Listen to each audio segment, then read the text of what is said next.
So we're reading in Book 1, the Book of Beginnings, Canto 3, the Yoga of the Soul's Release. And this is telling about King Asvapati and his inner development and how that has become very, very much enriched with the help of an aspect of the mother, the goddess of inspiration, who has been revealing to him all kinds of new knowledge. So last time we read that through her, these revelations that the goddess of inspiration brings to him, his whole view of the universe changes completely. And now he sees that in the struggle and the upheaval of the world, he sees the labor of a Godhead's birth. Giving birth can be very painful, and it is like that also for the mother of the universe. But that's what she's giving birth to, a divine life. And he saw that what we experience as our ignorance, it's just the mask, the disguise of a secret knowledge. And all the things that it seems we cannot change, fate, necessity, he realizes that this is just, again, a disguise, a covering of a game of chance which is being played by the omnipotent will. The Supreme Lord is playing beyond time and space. And those totally free movements of his play, of his omnipotent will, get projected here in the world as things that have to happen, fate. So I'm going to read on from there. A glory and a rapture and a charm, the All Blissful sat unknown within the heart. Earth's pains were the ransom of its prisoned delight. A glad communion tinged the passing hours. The days were travellers on a destined road, the nights companions of his musing spirit. A heavenly impetus quickened all his breast. The trudge of time changed to a splendid march. The divine Dwarf towered to unconquered worlds. Earth grew too narrow for his victory. Once only registering the heavy tread of a blind power on human littleness, life now became a sure approach to God. Existence a divine experiment, and cosmos the soul's opportunity. The world was a conception and a birth of spirit in matter into living forms. And nature bore the immortal in her womb, that she might climb through him to eternal life.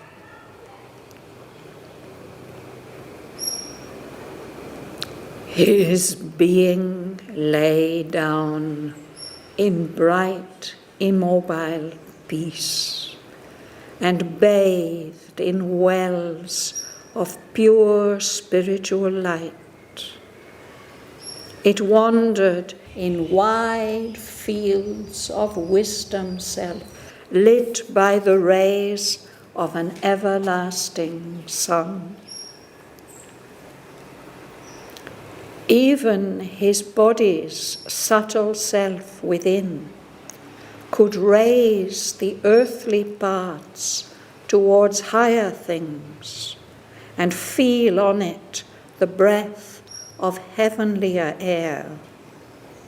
Already it journeyed towards divinity, upbuoyed upon winged winds of rapid joy, upheld to a light it could not always hold. It left mind's distance from the truth supreme and lost life's incapacity for bliss. All now suppressed in us began to emerge. I'll pause there, but perhaps today we might reach the end of the canto. You will begin, Martin. The glory and the rapture and the charm, the all blissful set unknown within the heart. Earth's pains were the ransom of its prisoned delight. So Aswapati perceives the all blissful, that one, that supreme one who is forever in Ananda, sitting unknown within his own heart and within the heart of everything. And he sees that the pains of the earth, the sufferings of the earth, are the ransom of its prisoned delight. Who knows what a ransom is?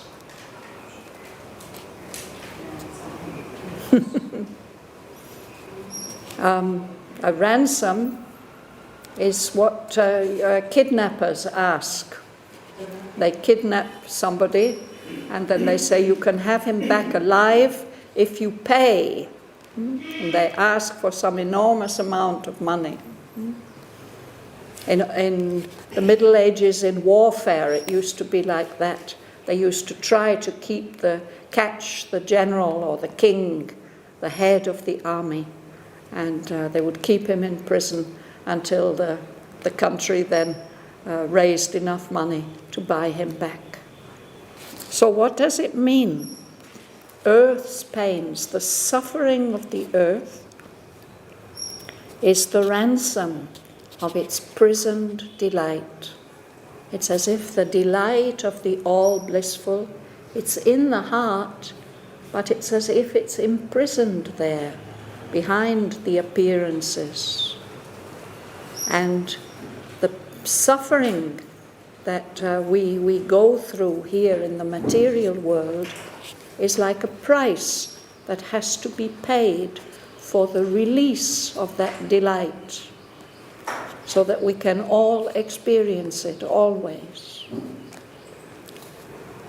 It's as if the pains that we go through are a kind of preparation. They prepare us to be able to experience the delight, or they prepare our matter and the physical being, the outer being, to be able to experience the delight of the all blissful.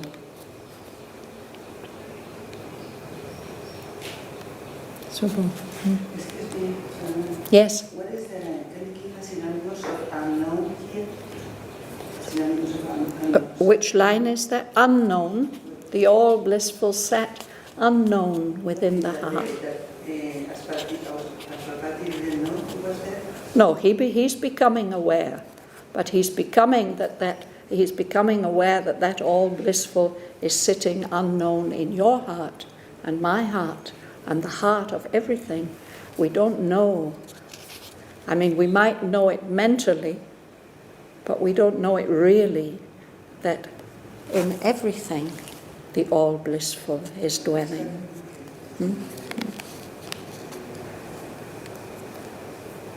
A glad communion tinged with a passing hour, the day where traveller on a distant road, the night's companions of his musing spring. Yes.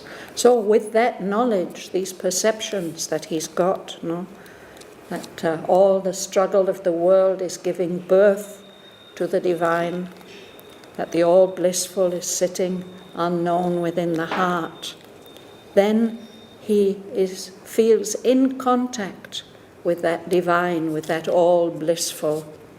And that contact, that communion, that communication with the all blissful within the heart, tinged, it gave a beautiful colour to every passing hour. So the days became travellers on a destined road. He can see where that road is leading, and he's absolutely sure he's going to be able to reach the end of that road. Every day takes him nearer and nearer and nearer to the goal. And at night, perhaps we rest from our pilgrimage, but then it's as if the nights are companions of his musing spirit. In the silence of the night, he can be in communion with the all blissful, silently, quietly.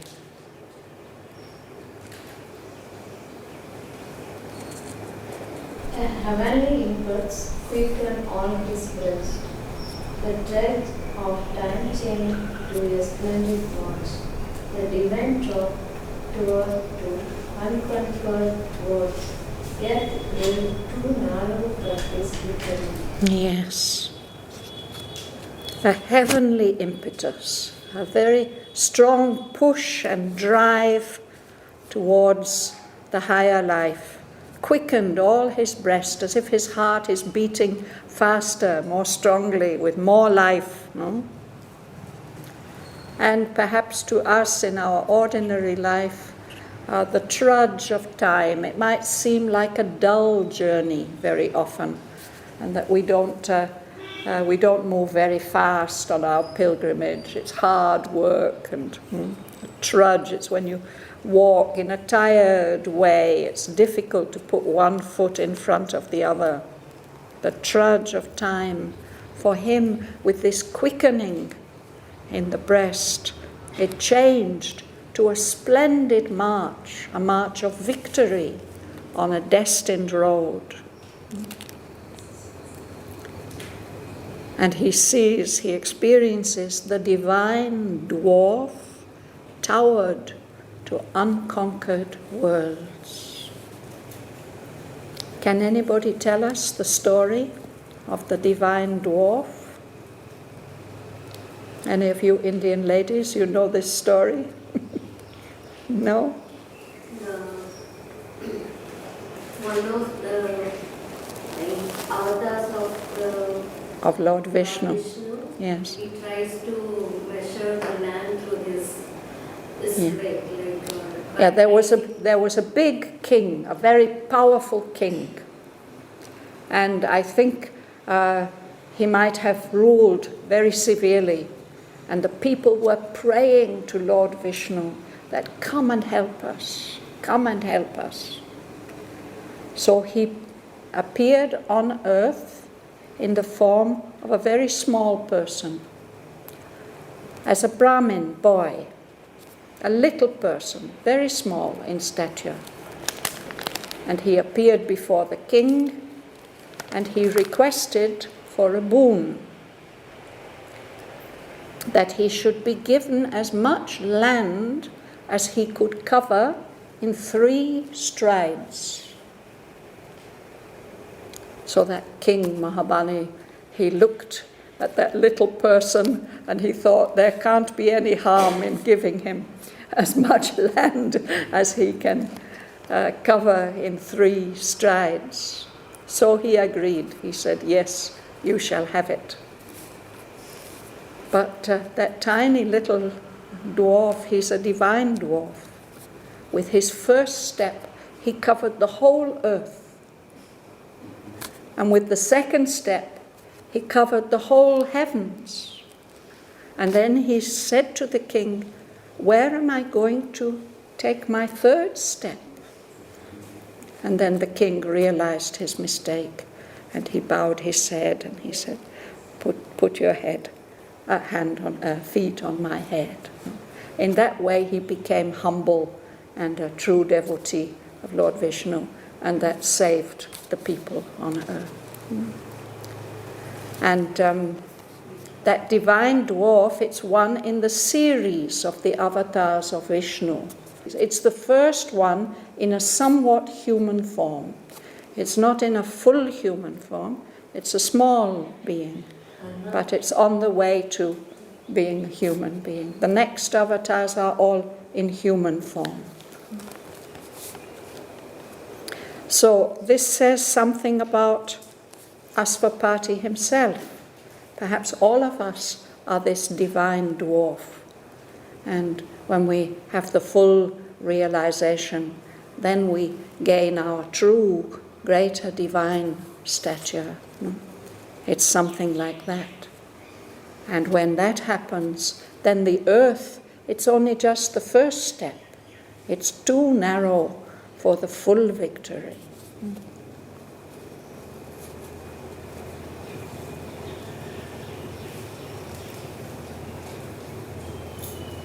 Do you like to read?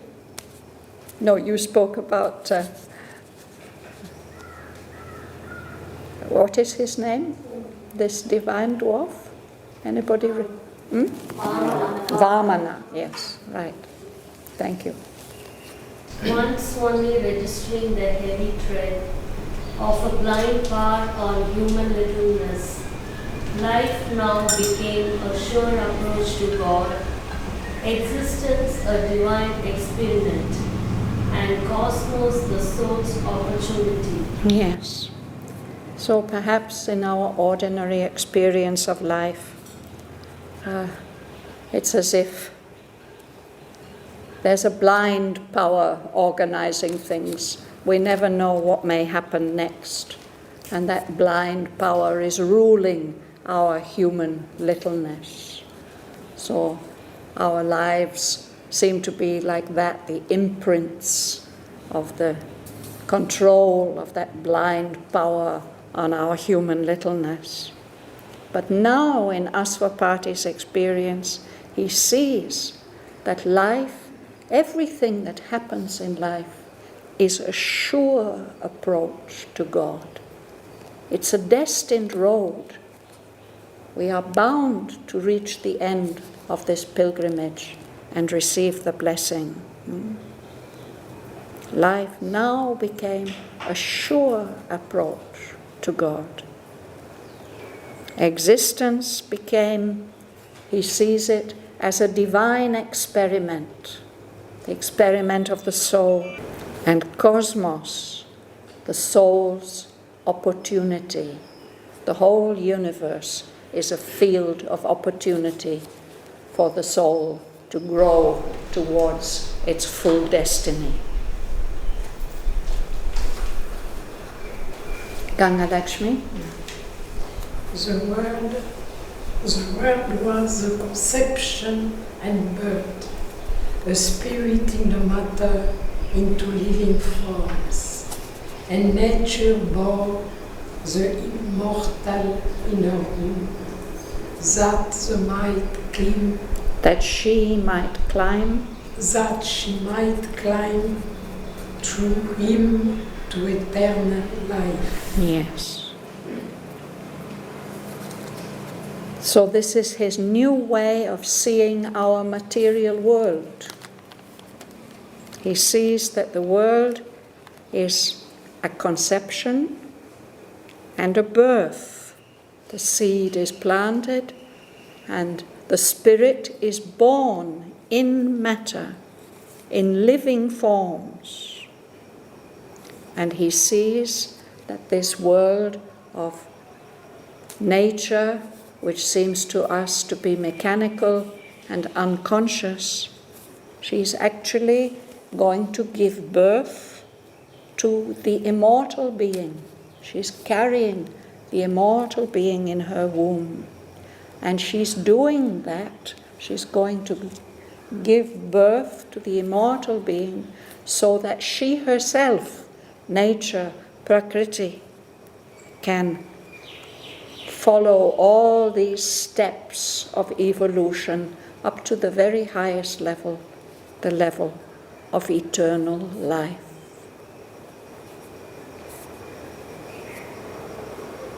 Leela. Is being laid down in bright, immobile peace and bathed in wells of pure spiritual light. It wandered in wide fields of wisdom self, lit by the rays of an everlasting sun. So seeing all this, his whole being just relaxes. It lies down in bright, immobile peace. There's no tension and anxiety, stress at all anymore. His whole being bathes like being in a lovely deep pool of wells of pure spiritual light. He can just soak himself in that wonderful spiritual light, his whole being. And his being can wander in wide fields of wisdom self, just enjoying wandering from one marvelous discovery to another. And it's always lit by the rays of an everlasting sun. The sun of the Supreme Consciousness is lighting his being. No shadows, no darkness.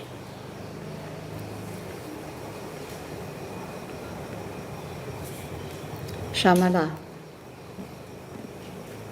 Even his body's subtle self within could raise the earthly parts towards higher things and feel on it the breath of heavenlier air.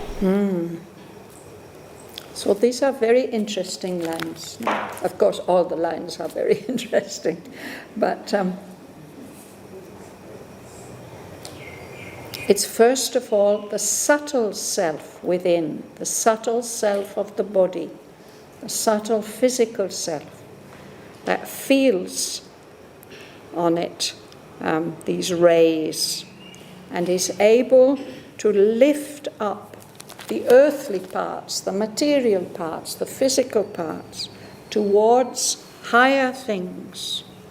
And it can feel on it another atmosphere, not this air that we are used to, but a heavenlier air.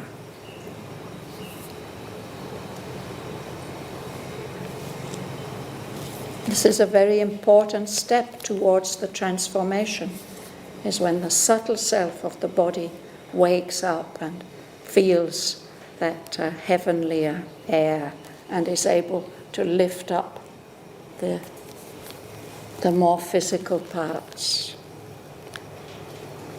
Shraddhavan is spirit air. It just says heavenlier air, a more heavenly, so a higher air.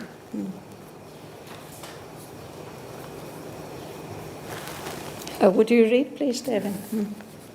Already it journeyed towards divinity, upward upon wings of rapid joy. After it realized it could not always hold.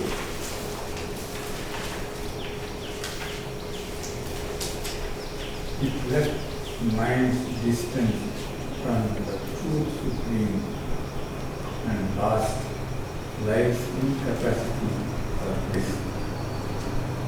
All now suppressed in us began to emerge. Yes. So this it here is I think it's the body's subtle self. It's lifted up, floating on winged winds of rapid joy. It's an intense movement of being carried, of being held up and carried with this swift movement of delight. The body is being upheld towards a light it could not always hold. Sometimes that light is so powerful and so much that the body, it overflows from the body itself. But that those earthly parts and the subtle self, it leaves behind our state, mind's distance from the truth supreme. For us, there seems to be such a big difference between our noble mentality and that everlasting Son of supreme truth.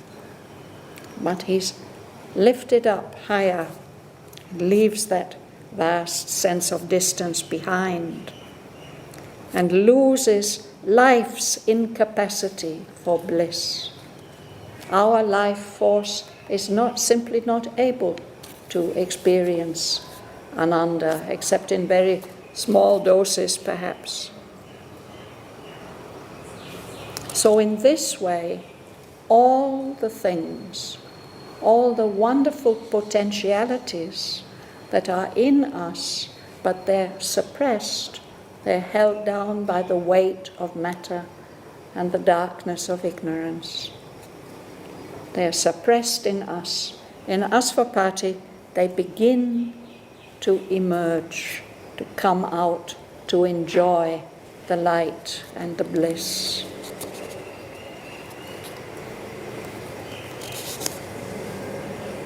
Devin.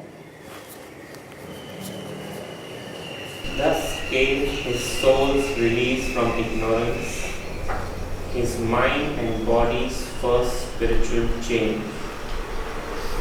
A wide God knowledge poured down from above, a new world knowledge broadened from within. His daily thoughts looked up to the true and one. His commonest doings welled from an inner light. Yes. So in this way, the title of this canto is called The Yoga of the Soul's Release. So that's what we've been reading about. How does this come about? So for Asvapati, in this way, came about his soul's release from the ignorance. He's liberated. He experiences liberation, moksha, from the ignorance. But Sri Aurobindo says this is not the end of his yoga. This is just the first spiritual change of the mind and the body. But it's a very, very wonderful change. A wide God knowledge poured down from above. A new world knowledge widened from below, broadened from within. It's as if his inner being is released and spreads out more and more widely. His daily thoughts, all his ordinary everyday thoughts, are looking up to the true and the one. And even his commonest doings, just his small everyday acts that he has to do, it's as if they're pouring up from a spiritual, an inner light. There are certain kinds of wells. A well, there's water in it, but often the water is a long way down. Yeah?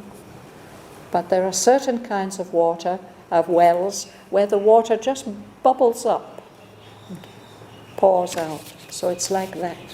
His commonest doings, welling up like a spring from an inner light.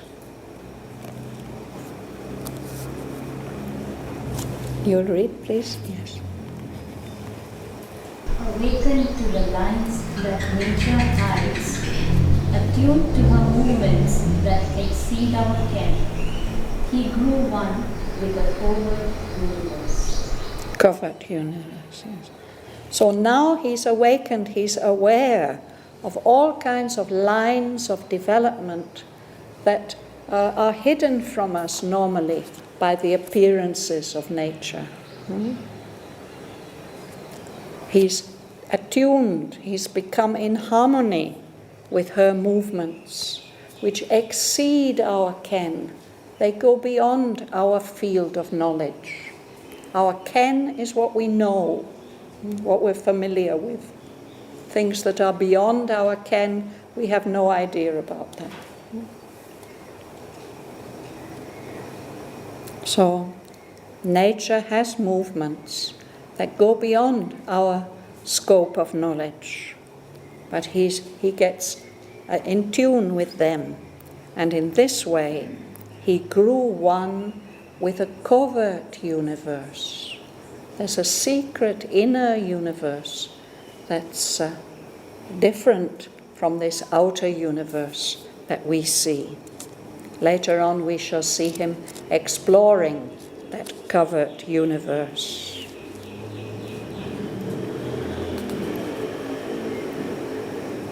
You like to read?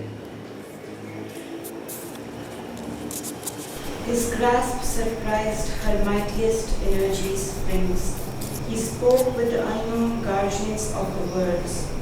Forms he described our mortal eyes see not. You can read the next 3 lines also. His wide eyes bodied viewless entities. He saw the cosmic forces at their work and felt the occult impulse behind man's will. Yes.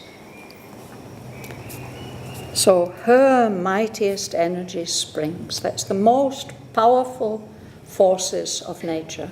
Where are they coming from? He's able to grasp them and seize and know where they're coming from and control them.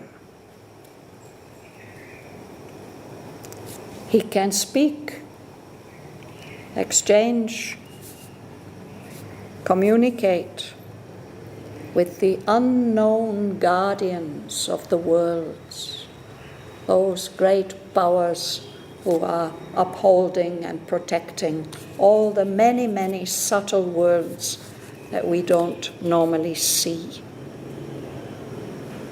He's able to descry, to see forms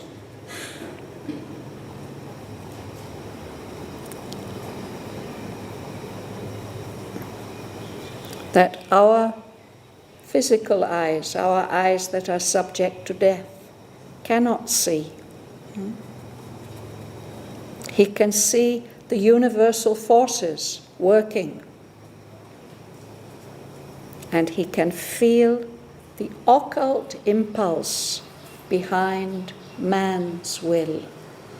We human beings do things, and often we do not really know why we are doing them. Why do we feel that this or that is the right thing to do? We are being moved by hidden forces that suggest to us, prompt us, push us, do this, do that. He is able now to discern what are those forces that are manipulating our human will. Mila. Time's secrets were to him an earth-bred book. The records of the future and the past outline that extent on the etheric page. Yes. So this is another thing that happens. Being able to see what has happened in the past. It's like reading a book, an oft-read book, your favorite book that you read over and over and over again. You can dip into it at any time and enjoy it. So time secrets were to him an oft-read book, because the records, not only of the past but also of the future, outlined their excerpts on the etheric page. An excerpt is not the whole book, it's parts of it, paragraphs or sentences from here and there. But he can see those excerpts, those snippets out of the book of time. They are outlined on the etheric page. Ether is the word in English that corresponds with Akash in Sanskrit. So occultists tell us that there's an Akashic record in that subtlest etheric atmosphere. Everything that has ever happened and everything that will ever happen is recorded there. And if you develop the right capacities, you can find the excerpts that you're interested in. Mother spoke of it to Huta. She said it's like an immense library. And if you have the key, you can find there any information that you want.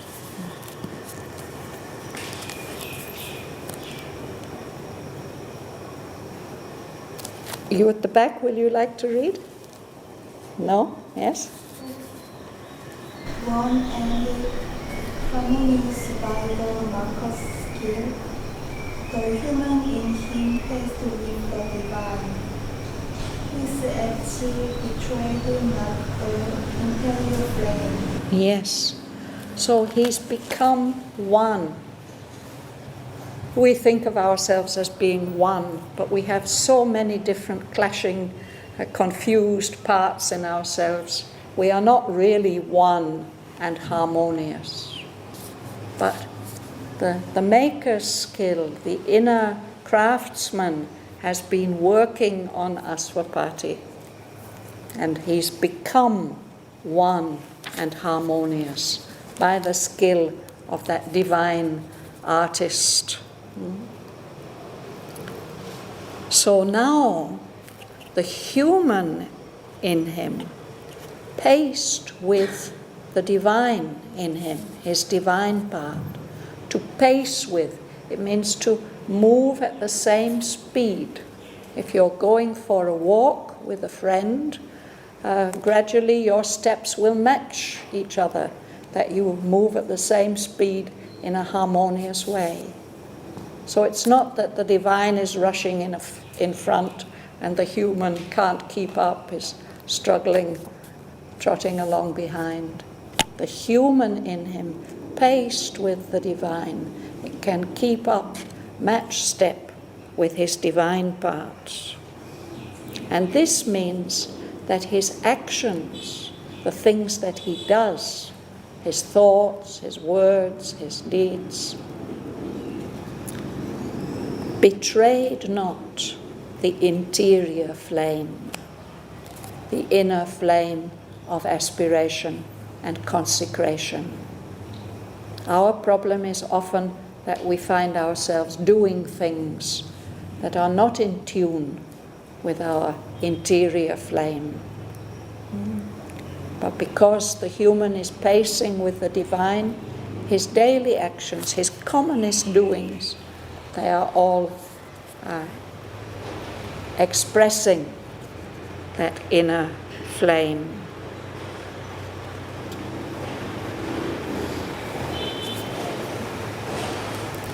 Yes, please.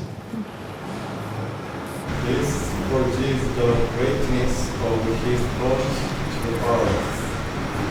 The genius heightened in his body's cells, then knew the meaning of his faith-edged world, akin to the march of unaccomplished powers beyond life's path, in space immensities. Thank you.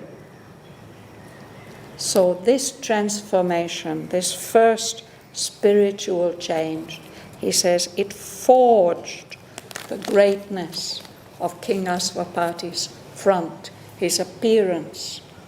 It's the part of himself that he puts in front to deal with the world. Forged.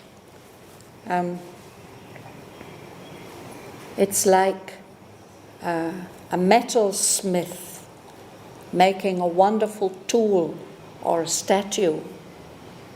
It requires a lot of hard work, but it makes something very, very durable. Forging. It's what a smith does in his smithy. He can make a sword, for instance, with a lot of heat and labor and effort. He can forge something. He can make something that will be very strong and lasting. So this change forged the greatness of Aswapati's front to the earth, to the material world. Even something wakes up in the cells of his body, a genius, a spirit, becomes more intense, works more intensely in the cells of his body. And that genius, that spirit, knew the meaning of the works, the actions, the deeds that Aswapati was doing, even though they were fate-hedged. These are the works he's doing in the material world under the limitations of necessity, of fate, of all the determinations of the past and of the laws of physics. So those fate-hedged works, the spirit that's there in his body knows the significance of the work that Aswapati is doing. And it knows that their significance is connected with, akin to, means closely related to, the forward march of unaccomplished powers, things that have not yet been fulfilled. They're going to be fulfilled in the future. At the moment, those powers are beyond the arc, the circumference of life. They are waiting in the immensities, the vast spaces of the spirit, to be accomplished in future. And the works that King Aswapati is doing on earth, even though they're hedged in by fate and necessity, they're connected with those powers which will be fulfilled in the future. You didn't read, sir. Will you read? Yeah. Apart, he lived in his mind's solitude, a demigod shaping the lives of men. One soul's ambition lifted up the race. A power worked, but none knew where it came. So when we get to these lines, we can't help thinking about Sri Aurobindo himself.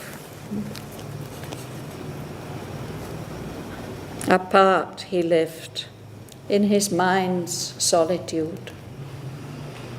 But he's a half-divine being. Aswapati is a half-divine being, and by his influence, he's shaping, he's affecting the lives of ordinary human beings.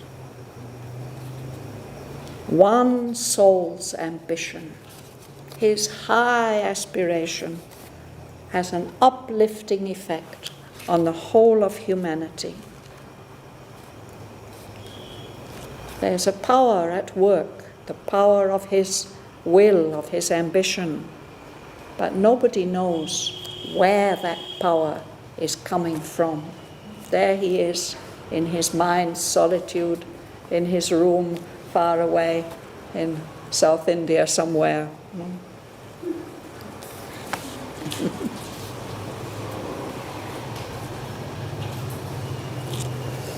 Your turn now. Did you read? Mm-hmm. The universal strengths. The universal strengths were linked with his, filling Earth's smallness with their boundless breadths. He drew the energies that transmute an age. Isn't this wonderful? No? His own individual strengths, spiritual and material, are linked with the powers of the universe. So here he is in a human body.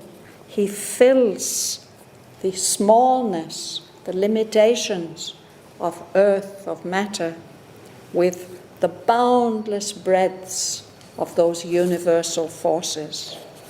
And he draws to the earth the energies that transmute an age, that transform a whole age of human history. They're changed by those energies that he draws and spreads.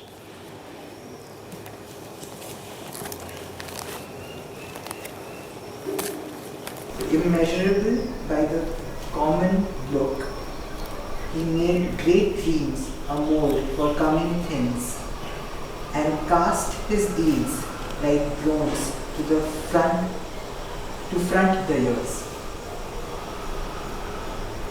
His walk through time outstripped the human stride, lonely his days and splendid like the sun's. So Asvapati becomes like Sri Aurobindo, immeasurable by the common look. When people just saw him, they couldn't understand. They couldn't see what he really was. The ordinary look. Maybe the soul could feel and sense and see. He made great dreams a mold for coming things. A mold is a shape, it may be just clay or wax or something, but we can pour into it something much more lasting and have a beautiful statue. He has these great dreams. He looks into the future and sees wonderful things that could be realized. And those dreams become molds into which the coming things can be poured and be realized. We use a mold to cast a bronze statue. So it says he cast his deeds, his actions, like bronze. It's such a long-lasting thing. We have bronze statues that are thousands of years old. It's not something that just lasts for a little while. No. He cast his deeds like bronze, like a great monument to face the coming years. And his walk, his progress, his steps forward, his steps in time, through time, outstripped the human stride. When you outstrip somebody, it's like in a race. There are two runners running as fast as they can, and one of them goes in front. He outstrips the other one. He runs faster. So Asvapati's forward movement is much more powerful than the ordinary human steps that we can take in a lifetime. His days are lonely. He's all alone. There's nobody like him. Splendid, like the suns, shedding light, spreading light and energy everywhere.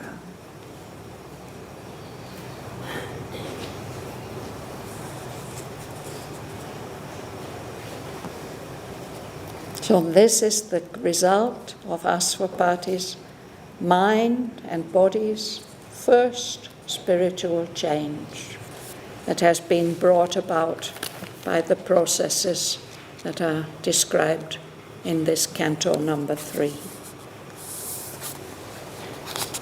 On the previous page, page 43, line 1, 2, 3, 4, 5, line 752, we read about a secret knowledge. Asvapati becomes aware of a secret knowledge which is disguised as our earthly ignorance. So in the next canto, we will read about this secret knowledge. I always consider this particular canto as like Sri Aurobindo's Upanishad. So he's going to share with us the secret knowledge that Asvapati has gained through all this experience with the goddess of inspiration, with wisdom, with discernment. All that knowledge that he has gained, Sri Aurobindo is going to share with us in the next canto. And that is the basis. We can begin to understand the basis on which all the rest of the poem is written. So we can start that next week. But, Shraddhavan, sorry, I have another question. But after, when he read Secret Knowledge, he wrote book 3, was another book. We have New Creation, Vision and Grace. Is after Secret Knowledge or before or together? Sorry. In Asvapati's experience, what is described now, what is shared with us in Canto 4, comes before, actually quite long before, what is described in Book 3. In between, there's all these 18 years of tapasya, which are described in Book 2. 18 years. I mean, in the legend it says that King Asvapati worshipped the Divine Mother, Savitri, offered prayers, tapasya to her for 18 years. And only after 18 years she revealed herself to him.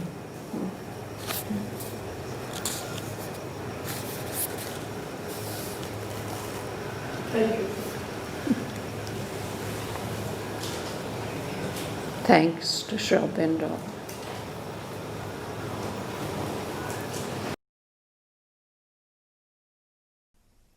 A glory and a rapture and a charm, the all blissful sat unknown within the heart. Earth's pains were the ransom of its prisoned delight. A glad communion tinged the passing hours.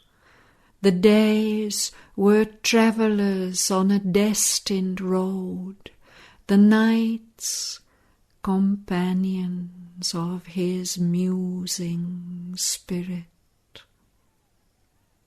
A heavenly impetus quickened all his breast. The trudge of time changed to a splendid march. The divine dwarf towered to unconquered worlds. Earth grew too narrow for his victory. Once only registering the heavy tread of a blind power on human littleness, life now became a sure approach to God, existence a divine experiment, and cosmos the soul's opportunity. The world was a conception and a birth of spirit in matter into living forms, and nature bore the immortal in her womb, that she might climb through him to eternal life.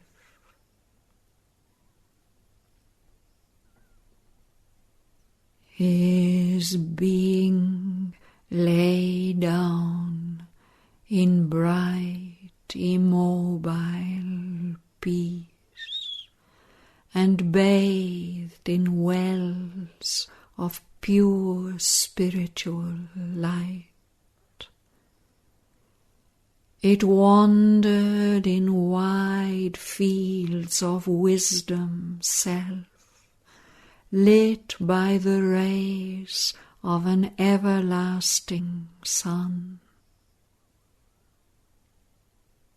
Even his body's subtle self within could raise the earthly parts towards higher things, and feel on it the breath of heavenlier air. Already it journeyed towards divinity, upbuoyed upon winged winds of rapid joy, upheld to a light it could not always hold. It left mind's distance from the truth supreme, and lost life's incapacity for bliss. All now suppressed in us began to emerge. Thus came his soul's release from ignorance, his mind and body's first spiritual change. A wide God knowledge poured down from above, a new world knowledge broadened from within. His daily thoughts looked up to the true and one. His commonest doings welled from an inner light. Awakened to the lines that nature hides, attuned to her movements that exceed our ken, he grew one with a covert universe. His grasp surprised her mightiest energy's springs. He spoke with the unknown guardians of the worlds. Forms he descried our mortal eyes see not.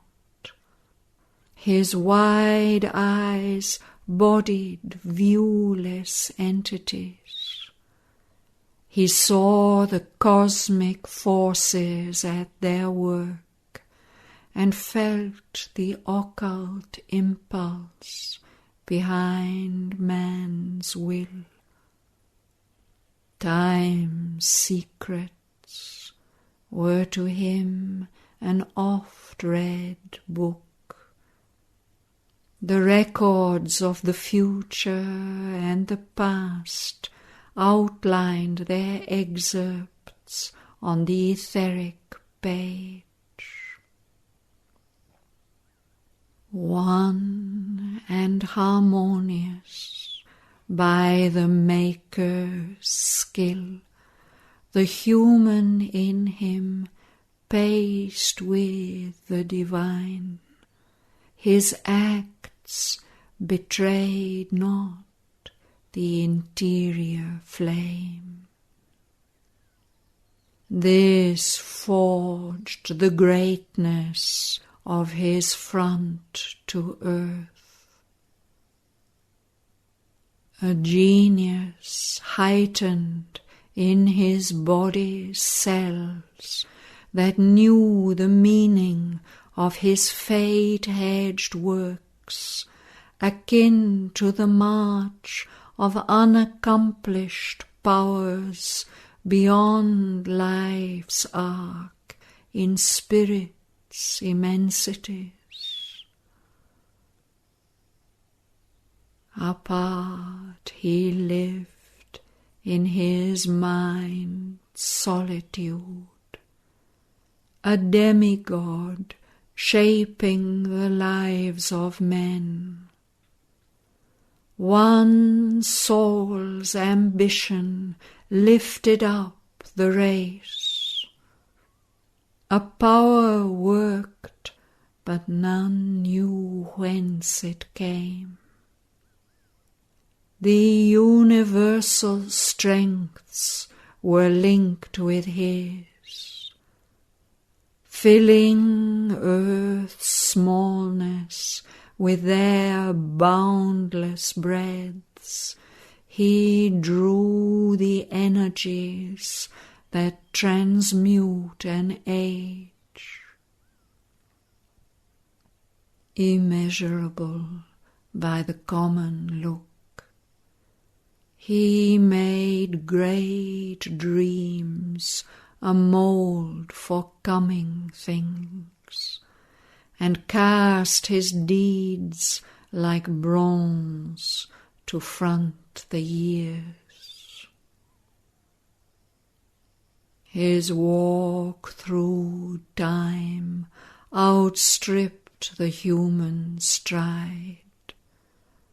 Lonely his days and splendid like the sun.